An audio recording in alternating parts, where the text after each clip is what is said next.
So we are being recorded. It is going right now.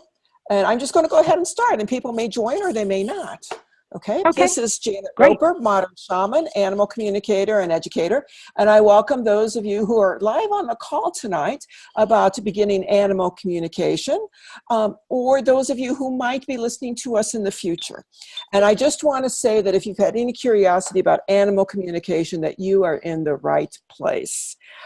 If you are seeing the video of this, or if you can see it on your screen, what you're going to see up there is this gorgeous, gorgeous, gorgeous red horse. And I have to admit that I am biased because he was my boy.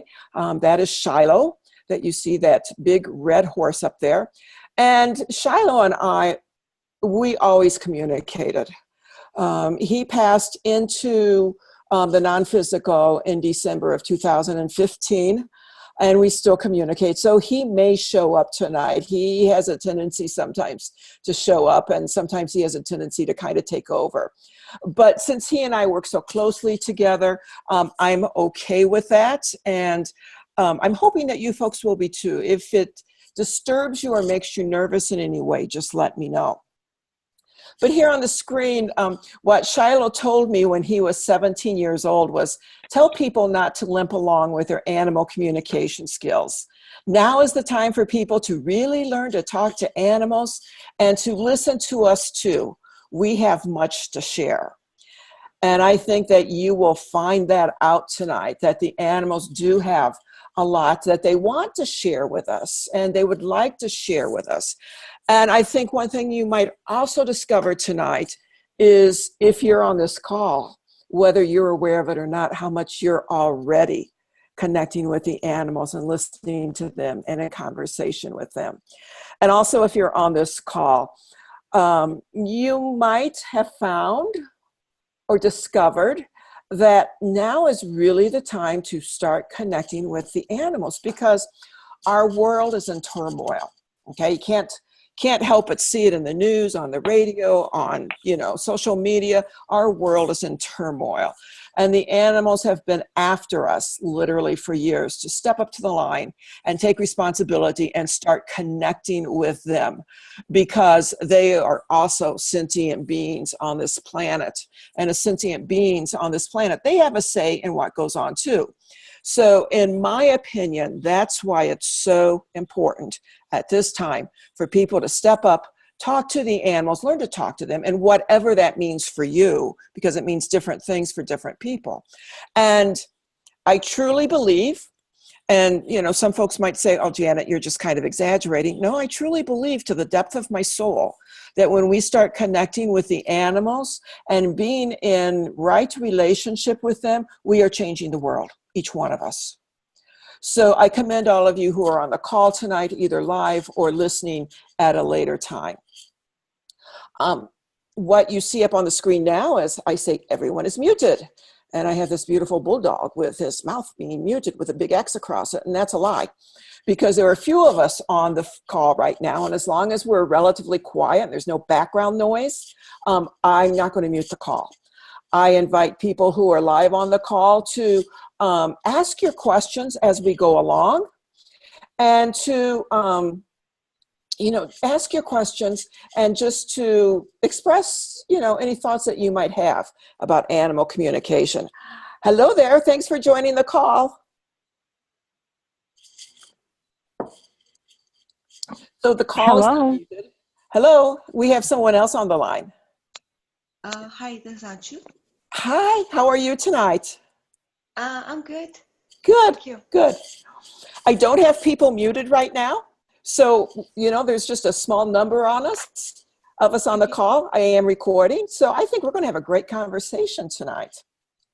Yeah. And before we go any further, would the two of you like to introduce yourself and what brought you here to this call tonight? Hi, yes, my name is Lisa, and I am here because for a very long time I have wanted to communicate with animals on a deeper level, and have read probably every book out there, and hope that connecting with Janet Roper will really help motivate me to unblock myself to do this, if that makes any sense. It makes perfect sense. Thank you, Lisa. Would you care to share? You can pass if Yeah. you like. Hi, this is Anchal, and was not aware about animal communication. I happened to come across this through one of the reasons that I was searching when my dog passed away.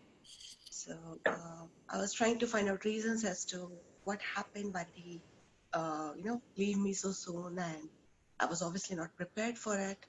So I was just trying to uh, have a better understanding of it, and there had been instances wherein he was in pain and I could not communicate with him properly and understand or do anything to take away his pain apart from just rushing him to the vet on times and giving him medications. So I feel that once I am able to communicate with animals, I will give some reason to my life and do something good for them. Thank you. Thank you. And when our animal friends pass like that, it's difficult, particularly when we are in the role of caretaker and just helping their physical body and knowing that their soul is getting ready to cross over. So that takes a lot of courage and a lot of fortitude. So thank you for being there for your dog. Thank you very much. A little bit about myself. I am a modern shaman. I'm an animal communicator and an educator. I'm an animal advocate and a blogger. I've practiced animal communication officially since, we'll say, 15 years or so. But it's something I've done all my life. And it was one of those things where I would be talking to the animals, squirrels in the backyard, and my parents would be saying, "Don't do that. You can't talk to squirrels. That's just a squirrel. That's just a dumb animal. They're not going to talk to you." And in my heart and in my mind, I knew that the animal was conversing with me. But, as a kid, I listened to my parents, and so it got squashed down. And it did come back, and you'll hear the story about that a little bit later. My focus in animal communication is strengthening the bond between animals and humans. And part of the way that I do that is by putting the animals first. Instead of saying human animal, I always say animal human bond. So that is part of the way that I strengthen the bond. I also love seeing when people realize that they can connect with the animals, because I was saying earlier, I think before we started recording, that we're at a time now when we really need to reach out and talk to our sentient brethren that are on this planet, whether it's the animals or the plants or the water or the air or whatever. We need to reach out, and we need to we do make a difference when we do that. And then I truly believe that everyone can communicate with animals. Everyone. Everyone may not have the desire, but everyone has the ability. So right now, I am cheerfully owned by one cat, Raven, who might come parading across the screen. I'm also cheerfully owned and managed by one dog, Max, who may be barking. And I'm most definitely cheerfully owned and managed by one angel horse, Shiloh. And he may very well be here tonight. He's an angel horse, and he sometimes puts in an appearance. So we'll see what he has to say. You are in the right place tonight if you have a deep love and a respect for animals. I almost feel to a point that sometimes that doesn't need to be said, but then I think it does need to be said. Even though, basically I'm connecting here with people who really do believe that, sometimes we need to be reminded of it, because it's such a part of ourselves that we forget how deep our own connection is with the animals. So you are in the right place tonight if you have a deep love and a respect for the animals. You are in the right place if you have a feeling that the animals have been trying to connect with you, but you're not sure how to connect with them. And usually we get these nudges that they're talking to us. You know, sometimes it's like a feeling in the gut. Sometimes it's like a thought that won't go away, just kind of nags at you. Sometimes it's your dog looking up at you with those big brown eyes, and you know they're saying something, and you don't know what it is. You're also in the right place if you've always wanted to communicate with animals, but you weren't sure where to start. Because, oh my gosh, when you start Googling animal communication, animal communicators, there's a ton of information, a ton of people out there, you know, and sometimes, well, with me, when I'm doing research, when I run into that, I can go on overload. And then that leads to paralysis. And I'm going, oh my gosh, where do I start? So if you've been in that situation, you are in the right place. You know, whether I am the person that is to help you in your journey with animal communication as, you know, past tonight's call, or if I'm the person who's helping you on the call tonight, that's cool, okay? Because what the information you're going to get tonight, I feel, is very solid, and it's very pragmatic, and it's very down to earth. And yes, I know I'm biased, but I also think it's very helpful. So if there's anything that I can help you with, even if it's referring you to someone else, just please let me know, and we'll talk about that later, about how we can stay connected. So what we're going to cover tonight is how I got my start as an animal communicator, what I love about animal communication, and I swear, that list, it's so big that I had to narrow it down. I think it would be easier to say this is what I don't like about animal communication, because I truly don't think there's not a thing that I don't like about animal communication. We're going to find out why animal communication is so helpful, the question that I am most asked, and we're going to find out what animal communication is and what animal communication is not. Because even though with animal communication we're dealing with our sixth sense, there are certain boundaries and parameters around it about what it is not. And as a professional animal communicator, I do have a code of ethics that I use, and I have my own boundaries that I use, and that's very important when we're connecting with the animals. We're going to find out how it works. We're going to get you started tonight. And then we'll talk about ways that we can stay connected. I do invite you tonight to, if you're on the call or if you're listening to this, do take notes. And whether that is a screenshot or whether that's just notes jotted down on a notepad or, you know, back of an envelope or something, or even if it's just an email to me saying, Janet, my one takeaway from tonight's beginning animal communication conference call is this. I invite you to take notes because I have a thank you coming up later, and we'll find out more about that later. Yeah, have you noticed that I always say, and we'll find out more about it later? And I said that about how I became an animal communicator, and now is the time that we're going to find out how I became an animal communicator.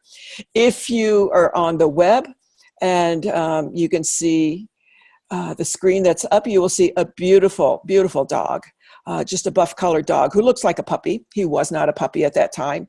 He was probably at least 10 or 12 years old at that time.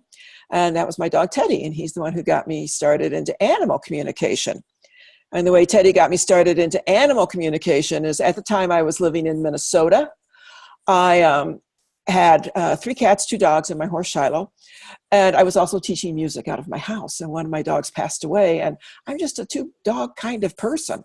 I mean, I just really like the energy of having 2 dogs in my life. And I also like when they can play with each other too and be companions for each other. So when my dogs passed away and I knew I needed another dog, went to the Humane Society, walked in, and there was this just fluffy, dirty, he was so fat, his little belly was down to the floor. And he was so shaggy that he just looked like Cousin It from the Addams Family. And he had this big smile on his face, and he had this big tail that looked like a flag, and attached to the tail was a little puppy dog. And this one dog, that just looked so like Cousin It, he was so happy, and he was pulling that little puppy dog around by his tail, and they were both having just a grand time. And I walked in, and I'm going, that's my dog, referring to the dog that, was pulling the little puppy around. And at the time, I was not into animal communication, so I brought my list of what questions I should ask about this dog. Asked my questions, and the one question I asked was, does he keep his kennel clean? And they said, yes, he does. I'm going, fine. I'll be back tomorrow. I'll bring my dog. If they get along, I'm adopting him. Went back the next day, brought my other dog along. love at first sight. They loved each other. Done deal. I renamed him Teddy, brought him home. First thing he did when I brought him into the house was he lifted his leg and peed. So I thought, well, he's an older dog. He was 8 when I adopted him. And, he's probably marking his territory and this is stressful and, it'll probably pass. Well, it didn't. It got worse. Peeing and pooping all over the place. Like I said, I had two dogs, 3 cats. My horse was kept at a barn, not on the property, but still there was the horse smell in there. So there were a lot of animal smells going on in my house. Took Teddy to the vet. Everything was fine. Took him to a trainer. I had a trainer come to the house, and that just didn't work out. And one day I was sitting in front of the fireplace in Minnesota lighting the fire, and this ad for animal communicator falls into my lap, and I was desperate. I've tried everything else. I called her. She was in my neck of the woods, and she came out to the house. She worked with me and Teddy, and it was magical. Now, you will hear me say later that animal communication is not magical, is not magic. But the results that she had, and granted, Teddy and I both worked. We worked hard. As a matter of fact, all of us in the family worked hard. The results were magical. And Teddy basically kept the house clean, literally to his dying day. And so that's how I became an animal communicator. If you would like to read the full story, you can go to my blog. And I will send this link to you because after the conference call tonight, actually it'll probably be tomorrow, you'll get the recording as well as some of the information that we've talked about tonight. But you can read the story of how I became an animal communicator on my blog.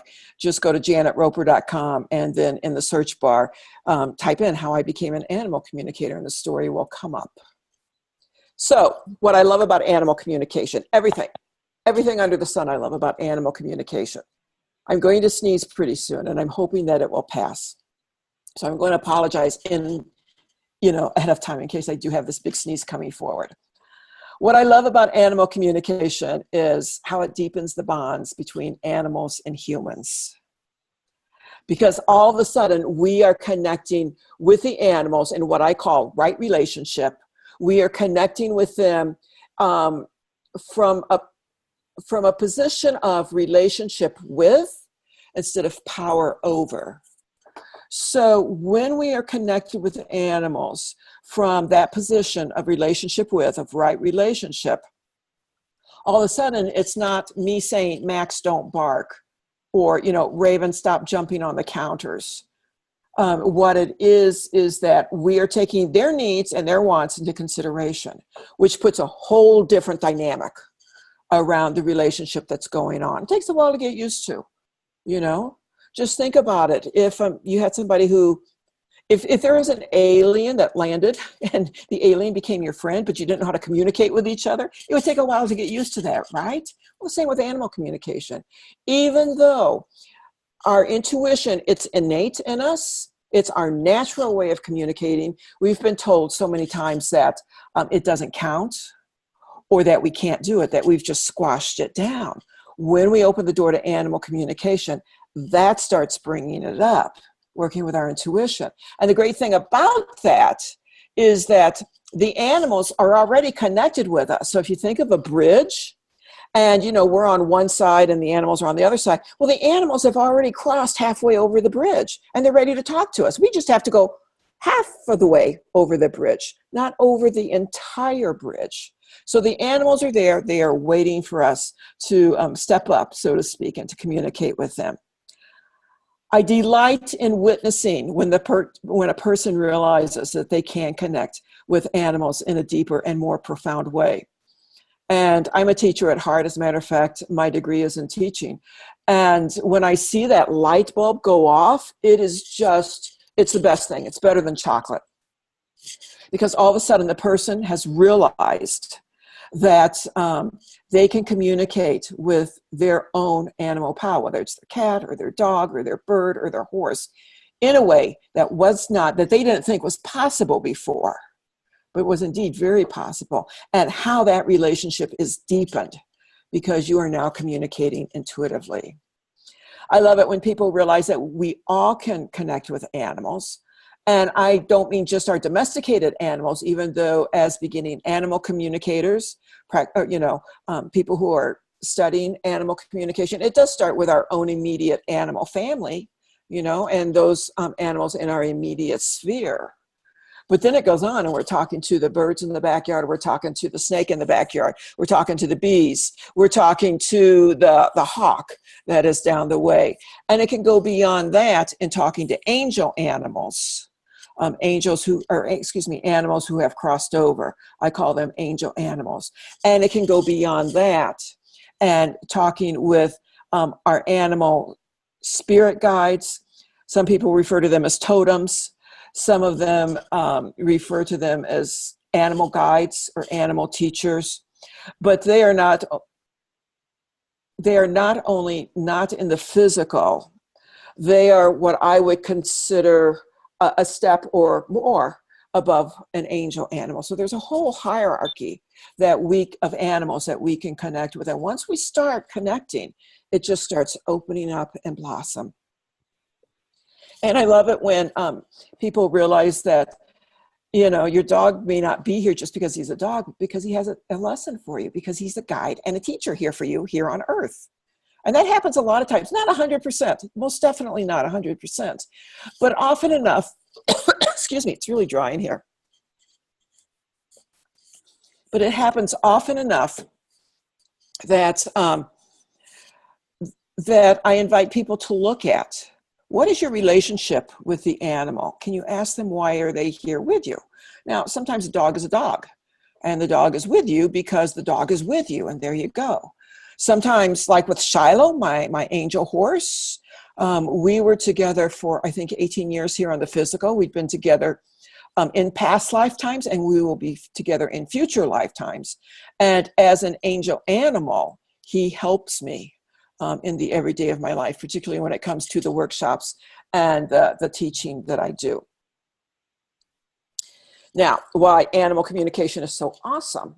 Again, I've got a whole laundry list, but I've narrowed it down to these top 5. Number 1 is you get the point of view directly from the animal. You don't have to Google it. You don't have to, you don't have to do any kind of research. You can ask the animal what's going on. Now, having said that, okay, and I will talk more about this, animal communication does not take the place of working with a vet or a medical practitioner or working with a trainer. We'll talk more about that in a little bit, okay? But what you can do is connect with the animal, see how they're feeling, see what's going on. You're getting the point of view directly from them. Yes, sometimes the animals will say something like, you'll ask an animal, I'm just going to, a true life example here. I was asked to talk to a foal, a new baby horse, and her human mom, who is an exquisite horse trainer in Southern Illinois, wanted me to ask the baby what she wanted to do. Because, you know, the trainer worked in all kinds of disciplines. She did Western pleasure, dressage, reining, cutting, you know, barrels, everything.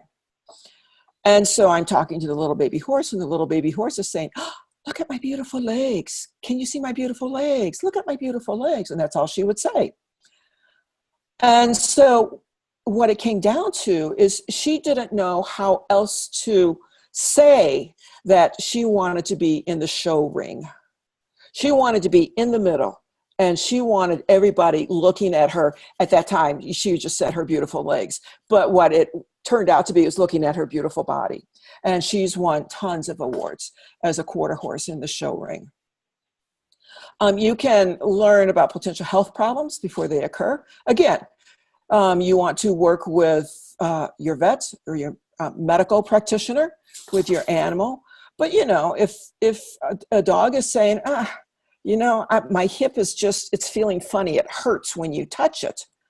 You know, if the dog is telling you that, and a lot of times, particularly as beginners, you will see in the physical that when you go to touch the dog's hip, that the dog will, you know, draw it back or might wince or something. So a lot of times, particularly as you're beginning, what the animal is telling you intuitively, you're seeing worked out in the physical. It's their way of helping you confirm the information you're getting.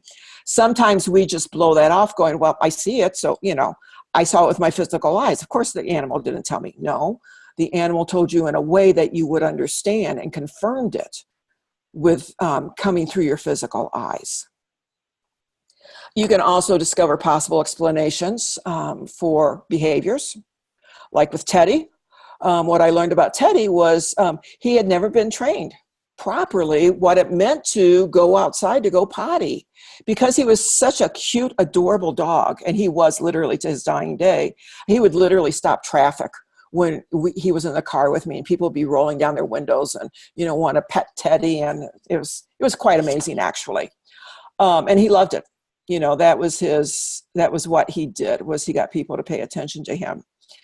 But what I learned was the people, because he was so cute and adorable, and his personality was so sweet and charming, that the people who had him didn't know how to train him, had never had a dog before, and they didn't work with a trainer.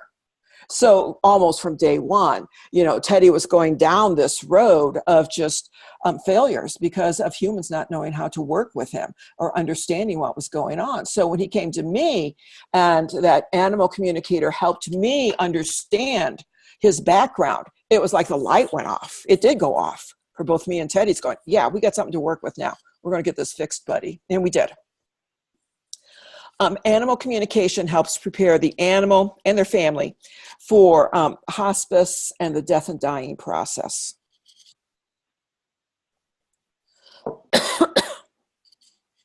And that can be a difficult area. Any of us who have lost animals know how difficult it is, just with the daily, you know, giving of the medications, taking them into the vet, monitoring everything with them, how difficult they can be, much less knowing when it's time to let them pass over and when it's time for them to go. A couple stories I'd like to share with you about that is with two of my animals. One of them was my dog, Emmy, and she decided that she wanted to go at home. She did not want to go to the vet's office. So I called the vet and I said, you know, and when it's time, will you come out and will you, you know, work with her at home? And they did. So I was working in close contact with the vet, and I called the vet one day. I said, today's the day. They said, we will be out there. I think it was like after 3:00. And they came there and they took Emmy. You know, Emmy was with her family. The other animals got to be with her as she passed. And it was, yes, it was difficult. Yes, I was crying. Yes, the vet and the vet tech were crying. All the humans were crying. But it was also very beautiful. My cat Mitzi, on the other hand, a couple months later, she decided to pass, and she was not going to have none of this passing at home. She was going to go to her vet. Thank you very much. And Emmy was the queen of stink eye. Mitzi was the queen of stink eye. And basically what Mitzi got. So, of course, she got really sick on a Friday, and the vet's office was closed to a long holiday weekend. So I told her, I said, if you want to go to the emergency vet, I'll take you. And she said, nope, I'll wait for my vet. So that Tuesday when the vet's office opened, you know, at like 7:59 I'm on the phone saying, I'm bringing her in now. And I took her in, and, you know, they worked her in, and she was perfectly happy. So those two different stories of different animals tells you how important it is to work with your animal as they are getting ready to pass over and to cross over. And what, even though it's hard, what a relief it can bring to us humans in looking back. I also love about communicating with animals. It's so natural. This is what we do naturally. Anybody who is on this call tonight, I'm going on a branch and saying this, anybody who is on this call tonight or who will be listening later, you're already communicating with the animals. You may not call it that. You might call it, it's just a hunch, just a gut feeling. Well, you know, I always know when my dog does this, that's what it means. You're communicating. The animal's communicating to you, and you're picking it up, and you're responding back to the animal. So you're already communicating. Congratulations to you. My most asked question is, can anyone communicate with the animals? And the answer is most definitely yes. We all have the ability to connect with all sentient beings. Now, as a modern shaman, yes, I connect with the animals. I also connect with the plants. I connect with the land. I connect with the land spirits. I connect with pretty much the whole enchilada of sentient beings that are out there. And we all have the ability to do it. But whether we believe that we can do it or not, and whether we have the desire to do it, that is something different. But everybody's got the ability. Special gifts aren't needed. It's one of my soapboxes that when people said, oh, you must be specially gifted because you talk to the animals. It's like, no, I just talk to animals. It's just part of my DNA, as it is part of everyone's DNA. I've just recognized that and chosen to use it consciously and purposefully in my life's mission. The other thing that is a soapbox is when people say, oh, you must be psychic. And the reason I don't like that word, and I'm learning to come to terms with that word and to know at a deeper level what it means, but when I first hear the word psychic, I'm seeing the crystal ball. I'm seeing the fortune teller who is there and is predicting what's going to be happening. And when that happens, to me, what it does, it takes the world of animal communication, which I believe is so accessible to everyone, and it puts it in this little corner where people think that they have to be gifted or they have to be psychic to talk to the animals. There's got to be something special going on. Can't be that you're just talking to the cow that's across the road from you, or the alligator that's, across the road from you. It can't be that, but it is. It's that simple. It's not necessarily easy, but it's that simple that we can all connect with the animals. Basically, from my point of view, all we need is that willingness to do it, that we want to connect with the animals. We want to be with them on a different level. They mean so much to us that we feel it in our gut, that we want to connect with them deeper and understand them better. And what is needed with that, when we feel that, it's a willingness to leave our world, so to speak, as we know it, our way of bringing in information of, you've got to see it, it's got to be quantified and qualified, you've got to prove it, and be willing to work in a world where the information is, boom, there, it's there. And it's just like learning to use emails, learning how to access it. And once you do that, like I say, the world becomes totally different. And to me, it's like a kaleidoscope, one of those beautiful glass tubes, and when you move the dial, you see all these different patterns. And to me, that's what animal communication is. It's a kaleidoscope that's connecting all of us together in different and beautiful patterns. I would like to take a breather right now before we go into what animal communication is and is not. Does anyone have any questions?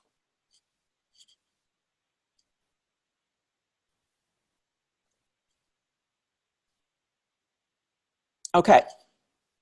So I'm going to go into, first of all, what animal communication is not. And the first thing I'm going to say, even though I said it earlier, was that animal communication is not magic.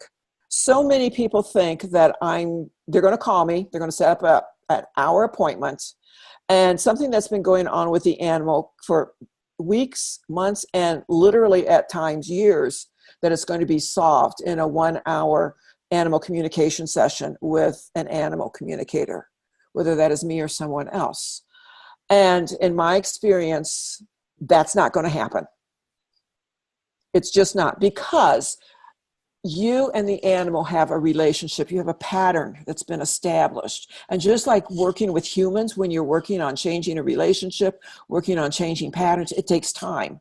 It takes time, and it takes effort, and it takes work, and it takes a lot of tweaking, and working with that relationship.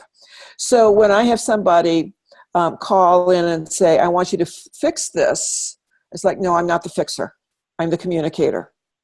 You're the fixer. Actually, no.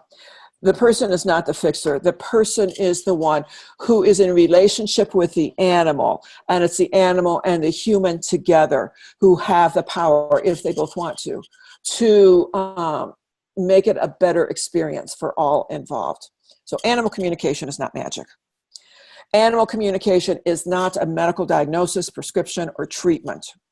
I will get people calling me, say, can you tell me what's going on with my dog? It's like, have you been to the vet? Well, I thought you could tell me. I'm the animal communicator. I'm not the vet. I'm just not. that is one of the boundaries that is around animal communication as I practice it, and as any reputable communicator would practice it. Okay, now you will get some communicators who are also medical intuitives, and some communicators who also might be vet techs, and that's a different story. Okay, I'm talking about me right now, that I am not a vet or a medical intuitive, and that I will not prescribe and I will not diagnose. I will say, call your vet. And a lot of times, if you think about it, if the animal is not feeling well, it makes more sense to call the vet to rule out anything that might be going on medically. So when the animal is feeling better, then call me, or whatever animal communicator you're using. Then call the animal communicator and say, okay, this is what the vet said, this is what I'm seeing, now can we communicate with Fido and see what's going on from his point of view. Animal communication is also not a replacement for training. And I will have people calling me, particularly with aggressive dogs, that, well, if you just talk to the dog and make him understand that he shouldn't be biting, that it will be all okay. And it's no. There's a liability with that. There are definitely issues with that, and I just don't work with aggressive dogs anymore. The way I help people with aggressive dogs, or if they're coming to me with a training issue, what I can say is, what area of the country are you in, or the world? Because I know people all around. I can connect you with people who are there in your area. And if they're not, I can connect you with somebody who might very well know somebody that is in your area. But it's really important to keep in mind what animal communication is. And animal communication is connecting with the animal to see what's going on from their point of view. That's basically the way I practice it. When I am working with an animal and they're human, the human has called me because they're at their wits' end for whatever reason, and they're calling me because they want to see what's going on. So if the animal has been to the vet, and I'll ask that question right up front, if the animal has been to the vet and everything is fine, and I will go ahead and talk to the animal, see what's going on. I will relay what the animal has told me to the human. And then a lot of times that just, like, when we're conversing with other humans, that just opens up the whole communication thing. And we start talking about other things. And, really delving into that relationship, really delving into the communication. So to me, that's what animal communication is. It's a natural, innate way to connect with other sentient beings, with the animals. It's connecting with the animals through your intuition. So when you are, and usually your intuition is called the sixth sense for a reason, because it's another way to bring in information. We all can smell, taste, feel, touch, hear, see. And then we've got the sixth sense, which is bringing it in a way that bypasses those physical ways. It's just, I had this gut feeling. I knew I should not have gone down Reserve Street. Janet, you knew you shouldn't have gone down Reserve Street at 4:00 on a Friday, and you did it anyway. Not only was the traffic really bad, but there was an accident there, and you knew that right from the get-go. So the animal communication, well, we're getting the information from a sentient being. It's also coming through our intuition. And then we are having direct two-way conversations with the animals about what's going on. So I mentioned earlier about right relationship. When I'm connecting with the animals, it's not a matter of me telling Fluffy, okay, Fluffy, just, you got to go in the litter box. You got to go in the litter box. No, because as I said earlier, it's not me telling the human or the animal what to do. It's the relationship that needs to be worked out between the two of them. And as the communicator, I get it from the cat's point of view, why the cat is not using the litter box. And, this might sound like, hyperbole or something, but a lot of times, when a cat is not using the litter box, it's something practical. Like it needs to be cleaned out. The cat doesn't like the litter. Or maybe it's an aging cat and the side of the litter box is too big for them to now step into it. So when we are using our intuition, when we are connecting with the animals, we are getting what's going on from their point of view. And then if needed, the human can take that information that came from the animal communication session to the vet or to the trainer or to the acupuncturist, whoever you happen to be dealing with, and saying, you know, look, we got this information. How can you work with us on this? With animal communication, and I do want to stop and welcome Celine to the call. Celine, welcome. Thank you for being on here. And does anybody have any questions? We'll take a moment for questions. Any questions or concerns or comments about what you've heard? I love every word you said. Thank you. Thank you. Thank you. Animal communication, how it works. It's purposeful. Okay, now, again, I'm going out on that proverbial branch, and I'm going to say everybody that's on this call and who's listening to it in the future, you're empaths. Otherwise, you wouldn't have an interest in communicating with animals or being on this call, right? So as an empath, you're picking up everything from everybody, from all sentient beings, whether you're aware of it or not. And a lot of times, as empaths, we're not aware of it, okay? So when I am connecting with the animals, yes, I'm an empath, and yes, I work with boundaries, and I work with ethics and all that good stuff. But what I'm doing is I'm purposefully connecting with the animal. And what that means is that I can turn it off and I can turn it on when I choose to do animal communication. And that's one of my boundaries. I learned early on, for me at least, and this could be different for different people, but I'll tell you that I'm an Aquarius and I like being in crowds and I like talking to people. And as my mom used to tell me as a little kid, I would talk to the fence post if it talked back. Well, you know, in my world, the fence post did talk back, which was probably why I was talking to it to begin with, you know. But when we can purposefully say, yes, I'm going to talk with you now, or now is not a good time, we are setting up boundaries and self-care. And we are also helping the animals know that they can't ambush us. Because particularly when you're beginning, okay, if you go to a zoo, if you go to an arena where there's lots of animals, you're going to walk in there as an empath, you're going to hear from everybody, from all the animals, okay? And it can be nerve-wracking, okay? Because you got the noise of what's going on in whatever facility you're at. You've got the noise of music and activity, and you've got the noise of humans, and you've got the noise of automobiles, if there's automobiles there. You've got all this noise going on, and then you've got all the animals chiming in. That can be wearing. So when you are working to be an animal communicator, to communicate with the animal, it's good to have boundaries so you can consciously turn it on and turn it off. And the other thing with that is consciously turn it on and turn it off and not feel bad about it. Because, you know, we humans, we empaths, we can tend to feel guilty. No, it's self-care. Self-care is important. The information, it goes both ways, okay?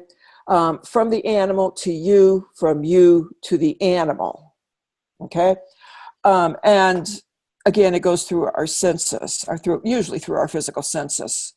And what that means is that the animal might send you a picture. If you're the kind of person who sees in pictures or, you know, works in pictures, they might send you that. If you're a wordy person like I am, they might send you words. If you're a feeling kind of person, they might send you physical or emotional feelings. But the information is going to go through the senses both ways. And the animal will also choose, because these animals, they have been watching us and they know us, and they will choose the best way that they can connect with us, the way that we are most open. Anchel, you had a question? What was your question? Yeah. I just wanted to know, when you talk about boundaries, how does one define the boundaries, or what kind of boundaries? Oh, that's an excellent question. That's actually another workshop. It's such an excellent question. Okay. But briefly, when I am defining boundaries, particularly at the beginning, it is, I have my time set. So it means that let's say at 4 o'clock to 4:15, I'm going to practice animal communication. That means from 4 o'clock to 4:15, I'm going to be there and I'm going to be practicing animal communication. Setting boundaries also means that I have to be aware, and this is really important, that setting boundaries means I have to be aware of how things affect me. Okay, so I have to be aware if an animal is talking to me and I start feeling guilty, or I start feeling like I just can't handle this or overwhelmed. I have to be aware of that in the communication, because that is a block of some sort that's coming up.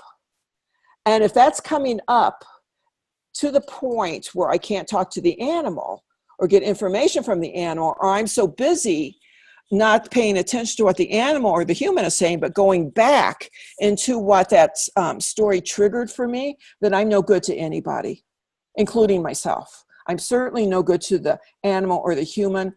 I'm not helping them build relationship. And when something like that comes up, what I need to do is to just stop and say, you know, can we continue with this at a different time? Something has come up that I need to attend to. And, you know, I don't go into details of what's going on, but just say, you know, let's work with this part of the information that we've got now, and let's, you know, set up another session, or let's finish the session at a later date. That has not happened to me since my, you know, long time ago beginning, because now what I do as a communicator is, it's kind of like I divide myself. And so there's a part of me that's talking to the animal. There's a part of me that's talking to the human. And there's another part of me that is kind of like watching over everything that's going on. And I call that the teacher part.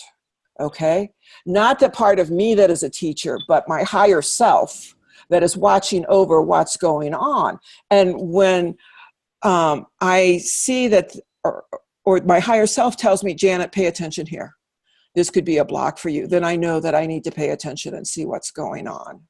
Does that begin to answer your question? It's really an in-depth question. Thank you so much. Yes, okay. Okay.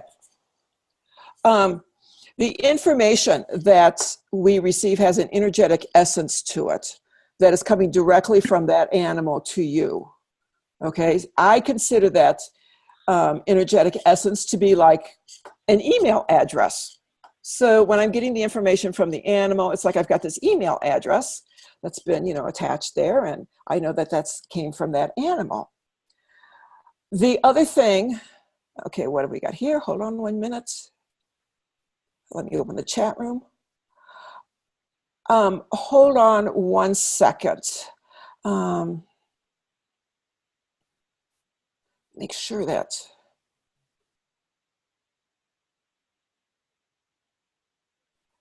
got a technical difficulty going on here. Celine, can you make sure that you're, oh, she can't hear me. Hold on, folks, I need to answer this.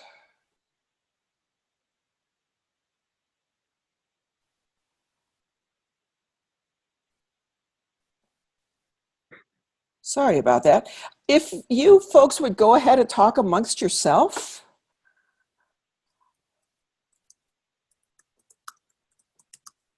Hi, everyone. Hi. So let's talk about the boundaries, okay? As I'm trying to answer this technical question at the same time. What do you see as the boundaries when you're working with animals? How do you experience your boundaries? I have actually not been able to communicate with them yet, or Okay. probably I'm waiting for a kind of a confirmation or something. So Mm-hmm. I just assume that maybe this is what the animal is trying to convey to me, but there's no way of knowing whether that's actually true or not.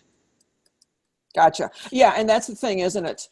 Knowing if it's true or not, because there are ways that we can verify that to see if it's true. There are definitely ways. Okay.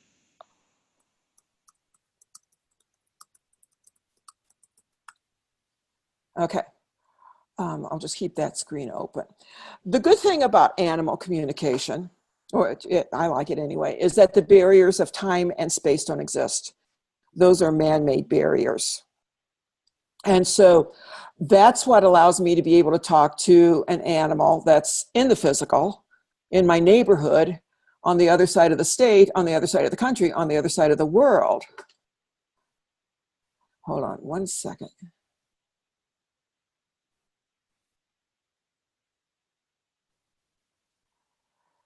Just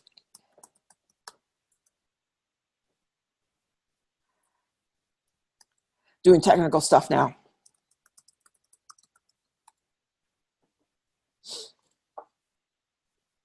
And what that means is that not only on the other side of the world, but that talk with angel animals and totem animals. And once you get used to that, of those barriers of time and space, hold on 1 minute.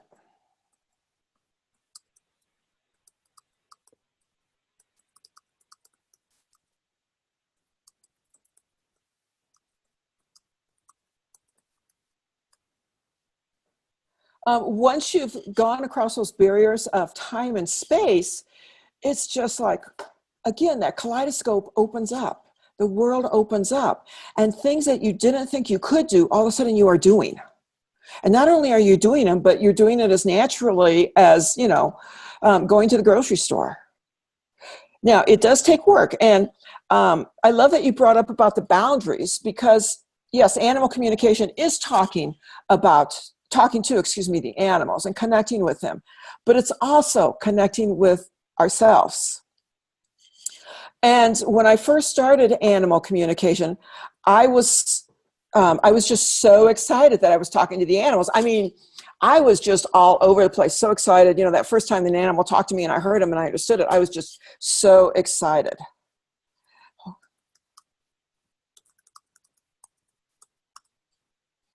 I was just so excited. And I thought, I'm really doing good here. I'm helping the animals. And then, with more practice under my belt, I realized that, hey, I'm not only helping the animals, I'm helping their humans.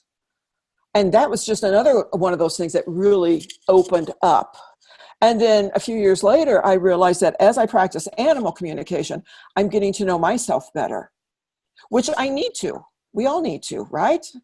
Not just because we all need to, but because in getting to know myself better, that means that I'm getting rid of blocks that are blocking me, that's standing in between me and talking to the animals and helping build relationship between the animal and their humans.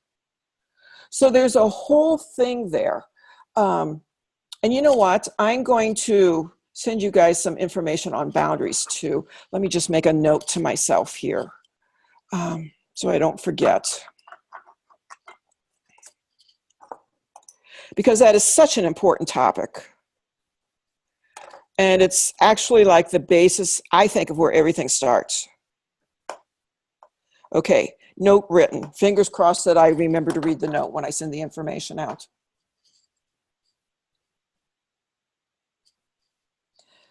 All right.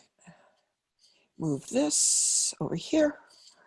And then let me go over to how it works. And a reminder to take notes, screenshots or whatever, or just what is your one takeaway from tonight's session? What is your one takeaway that you remember? Because at the end of this, I'm going to give you a thank you for being on the call tonight. But you need to send me your notes. Can't tell I'm a teacher, can you? All right. So we're going to do some practice now with the circle, what I call a circle of quiet. And particularly at the beginning, it's really important that we become conscious of how to quiet ourselves when we are connecting with the animals. Part of it is because that's going to open our intuition. We're going to hear better. But another part of it, and maybe perhaps even a deeper part, is that when we consciously go through these steps to connect with the animals, they realize that we're already connecting with them at a different level. They realize that, yeah, Mom means business now. I know that she's doing that. And usually she just tells me to, not go in and out the door all the time or don't bark so much. Now that she's doing this, I know that it's going to be different. So I need to pay attention to what's going on. So I call this a circle of quiet. Particularly as beginning communicators, I strongly, strongly, strongly encourage you to practice this regularly each time that you connect with the animals. And let's say you're connecting with 2 animals a day, one in the morning, one in the afternoon. Just happens that way. I strongly encourage you to go through the circle of quiet each time. And what we do to create the circle of quiet is to go to a place where you won't be disturbed. And by that, I mean a physical place, okay? So, nope, you're not going to communicate with the animals when you're driving in your car. Nope, that's dangerous. Don't do that, please. You're going to go to a place where it's quiet, where you won't be disturbed. If there's other humans in your family, maybe you need to close the door and put a little note up there, for the next 15 minutes, please don't disturb. If there's animals in the house, maybe it's the same thing. You are putting yourself in a quiet place where they won't come in and bark and want to play and want to go outside and want to do all this kind of stuff. With the animals, I invite you to play it by ear, because a lot of times, particularly as you start getting used to this, when you start to quiet, they will want to be with you. Okay? So you're going to go to a physical place. You're going to quiet, and you're going to leave your cell phone and all those good things that we love so much. You're going to leave that away. You're not going to take that with you. You're not going to have any music going on unless music is a way that you meditate. You're not going to have the TV going. It's quiet. It's quiet. And sometimes when people go to the quiet place, it can be hard for them because we're not used to being in quiet. And quiet, when it gets really quiet, sometimes you can hear the blood rushing in your ears. It's that quiet. So you're going to go to a quiet place. That can be inside your house. It can be in nature, someplace that sustains you. If you have a favorite park that you like to go to, if you have a favorite tree in your yard that you like to sit under, then go to that place. You're going to quiet your mind, and you can do that by breathing.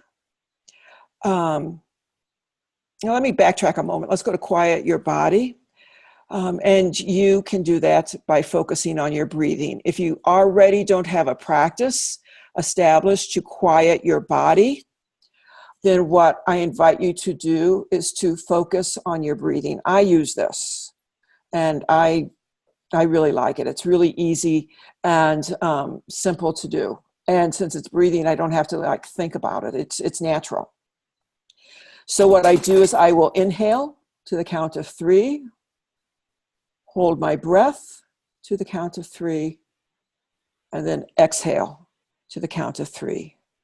So it's inhale, 2, 3, hold, 2, 3, exhale, 2, 3. As I'm doing that, I have my feet on the ground, and I am seeing Mother Earth when I inhale, sending up positive, good energy, clear energy through my left leg. So as I inhale, I see that energy going up my left leg. When I hold for 3, I see the energy, staying here where it's like cleaning out any fears or any toxins that I might have. And then when I exhale it, I see it going down the right side of my body, exhaling on through my right foot.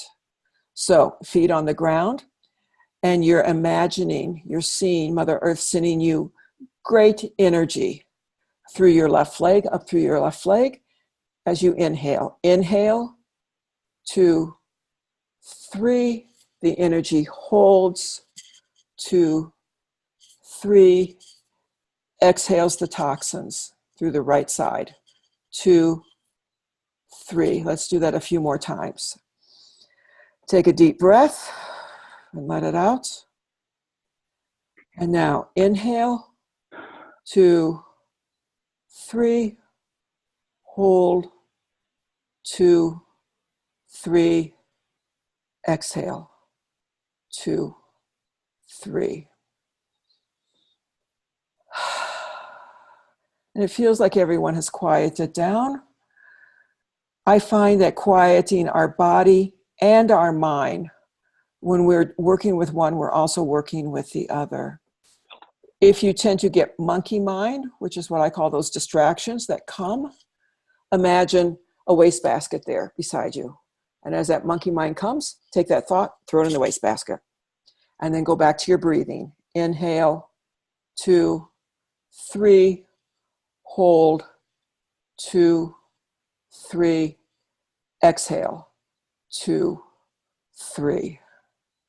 If another thought comes, same thing, throw it in the wastebasket.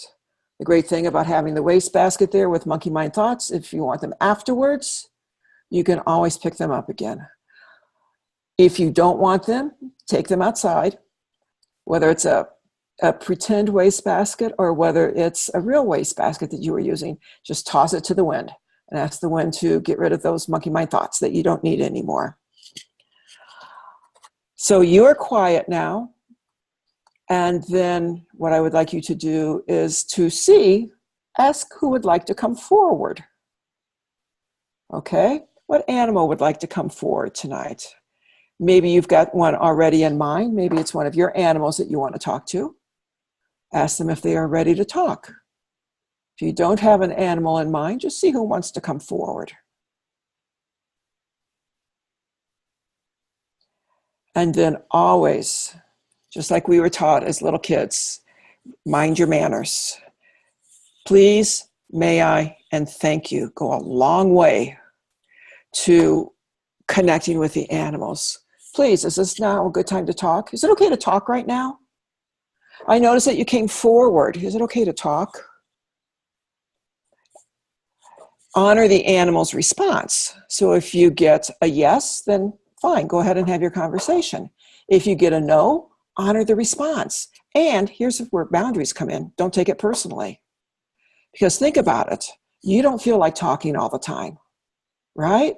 There's times when you just want to be quiet. Same thing with the animals. They don't feel like talking all the time. Or they might be tired. They might not feel well. I had one animal tell me he didn't want to talk because he wanted to go outside and play with his ball. Thank you very much.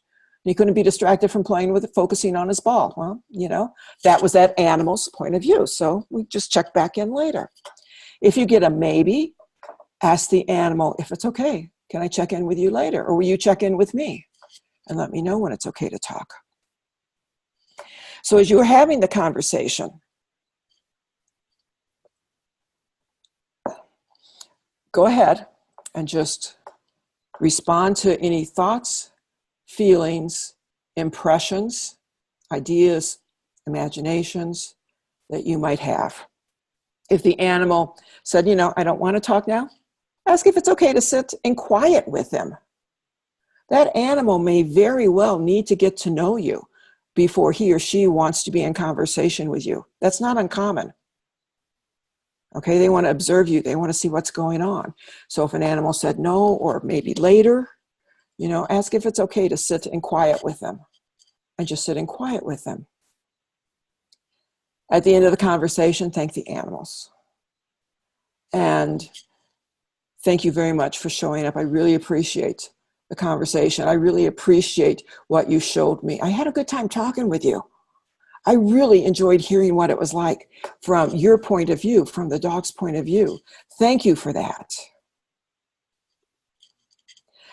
So the wonderful thing when you have connected with the animals, you've done some really phenomenal things, okay? First of all, you've stilled yourself.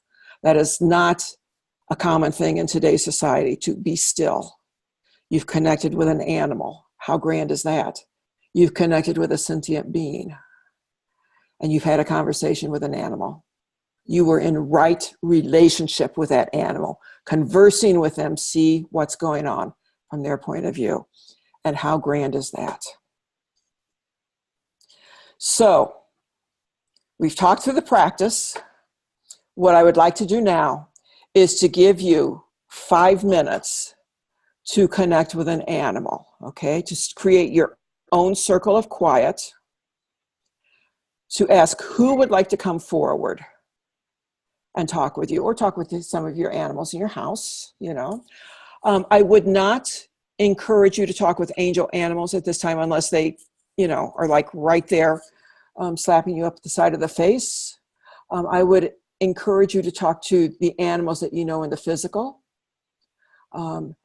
If you do not have any, if you don't live with any animals, then talk to the animals in your neighborhood.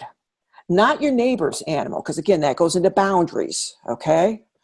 But talk to the bird that's in the backyard. Talk to the hawk that's flying away, okay? Talk to those animals. So some questions that you can ask them is, how are you feeling? What do you think of? And then, fill in the blank. What do you need from me? How can I help you? You can also say something like, when, talking to a hawk, wow, and this happened today.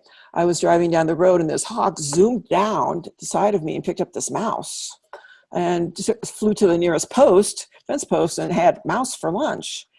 And, you could connect with the hawk. And what is it like to have to zoom in for your dinner like that?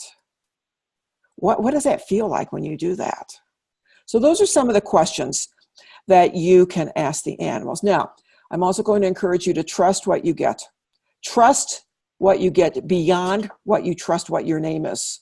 Trust what you get tonight beyond you knowing that you're being on this call with me, or you know what my name is. Okay, regardless of how ridiculous it sounds, trust it. Okay, does anybody have any questions before we start? I do. The animal we can choose to connect with or try to connect with, if we have permission from their owner, is that okay? Or should it be one of our own or one in nature? For tonight's purposes, one of your own or one in nature. Okay, got it. Yeah, because that again goes down into the boundaries thing. Correct. Yeah. Got it. Okay. Thank you. All right. So I'm giving everyone 5 minutes, and I'll call you back at about 4.5 minutes so we can be ready to go.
And let's have you start to come back. Thank the animal for being willing to connect with you, for being willing to share space with you. And as you come back, start feeling the physicality that surrounds you. Whether that is the chair you're sitting on, feel your body on the chair, feel your feet on the floor, smell the smells that are in your house, hear the sounds that are in your house, and start to come back.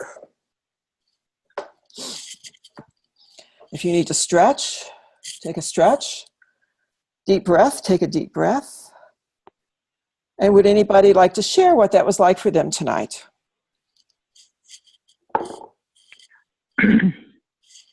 Well, I think it was awesome, but I'm not sure. It's kind of like the other person said a while ago. I don't know if it was my dog or if it was my own thoughts. It was hard for me to know when I asked her, what did she need from me? I did get the impression, play more. She wants to play more. Mm-hmm. So that's a good takeaway for me to know. She told me she was really sleepy and didn't really want to talk right now. Was the thought I had, but I don't know. She's laying there sleeping right next, So I don't know. Was that her? Was that me? I don't know. Remember, Lisa, two things. Okay. At this point in time, trust what you get. Okay. I don't care. Yes, I don't care if your dog says, I want to go ride the monkey that's in the backyard. Trust it.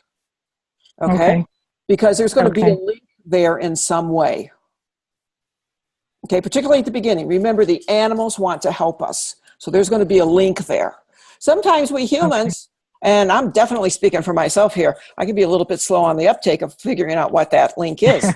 One time with Shiloh, it literally took me months to figure it out. And it's just like, it was so obvious once I got it, Okay. So yes, and a lot of times, trust. And if that's your one takeaway tonight, yay, that's it. I love it. The other thing is that so many times with animals, particularly at the beginning, I think we unconsciously want to hear the solutions to life. What makes me tick? What makes you tick? And sometimes it's just, I want to play more. Well, that's, play more. Yeah. That's what I heard. Play more. Yeah. And I'm not tuned into her or you. Okay. But I'm just saying, I would go out on a branch if I were you, and I would trust that 1,007%. Yeah. Okay. Okay. Yeah.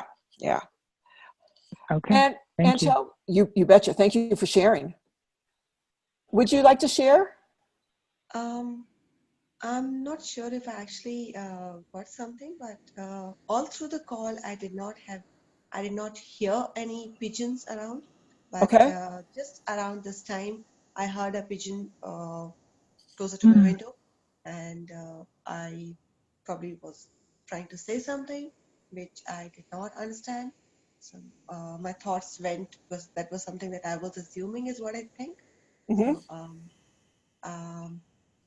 So I had actually thought about the food they eat, the plants they spoil, and the place they stay, or where would they like to stay. So I'm not really sure whether it's just my imagination or were all these topics covered in that short instance.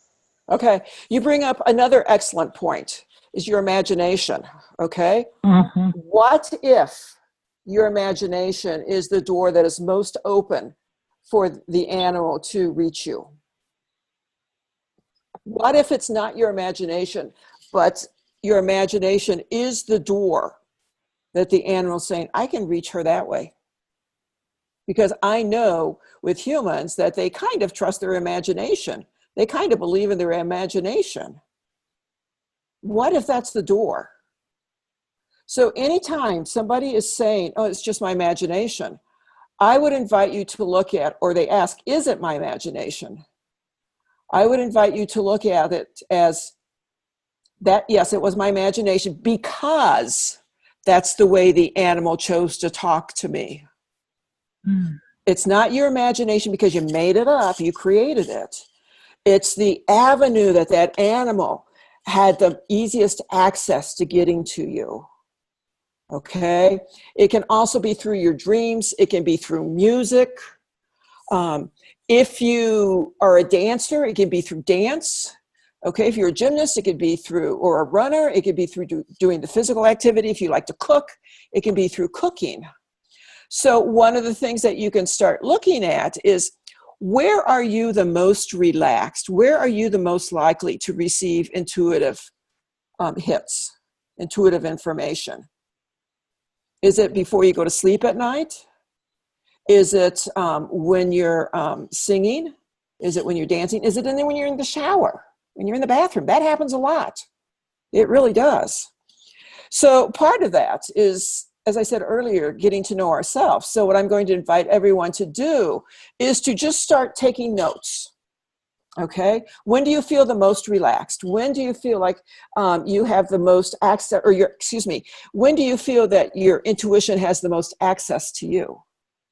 And it's probably going to be when you're most relaxed, which will be different things for different people. And again, to trust, and I would like to leave you with this. And this was a lifesaver. This has been a lifesaver for me. When I first started, I would get information and I'd be going, yeah, what if it's my imagination? What if I'm just making it up? You know, going down that rabbit hole, so to speak, of the what ifs kind of thing. And one of my mentors said, what if it was that animal that was talking to you in the perfect time, in the way the animal needed to,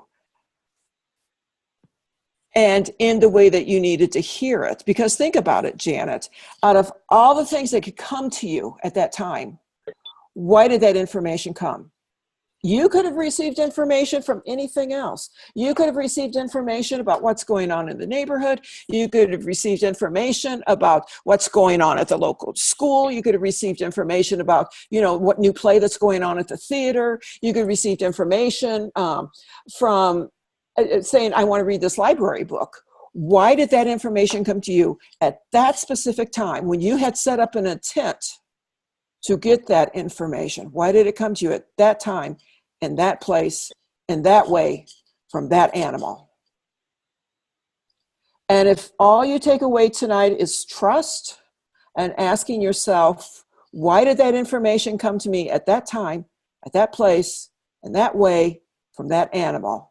Then boom, there's your takeaways from tonight. And I invite you to think of those as you are doing your animal communication practice. Those, particularly at the beginning, when we're doing this by ourselves, we need those lifelines. And it's important to have those lifelines. And it's important to be aware of them, and it's important to use them.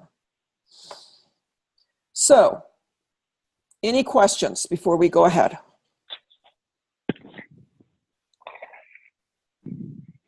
Okay. So, as a thank you for being on tonight's call, email me your notes, and I'll send you this information tomorrow morning when I get the recording. Email me a picture of your notes, a screenshot, or just an email. The takeaway tonight was whatever the takeaway was. And in return for that, I'm going to send you a copy of my ebook, The Return of the Listeners. Actually, it's a booklet, The Return of the Listeners. And it tells a story. I channeled it, and usually I don't receive channeled information, but this was definitely channeled. And it was to be shared with everybody. So I'm sharing it. And it will tell the story of a young woman and how everybody used to be listeners, and how we stopped being listeners, and how now we're starting to be listeners again. I think you'll find it quite interesting.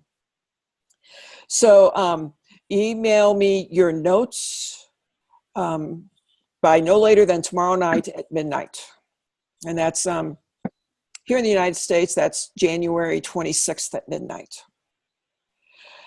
And so I have a question about that. Yeah. So type them up and email them, because I've been hand scribbling notes. Whatever works for you.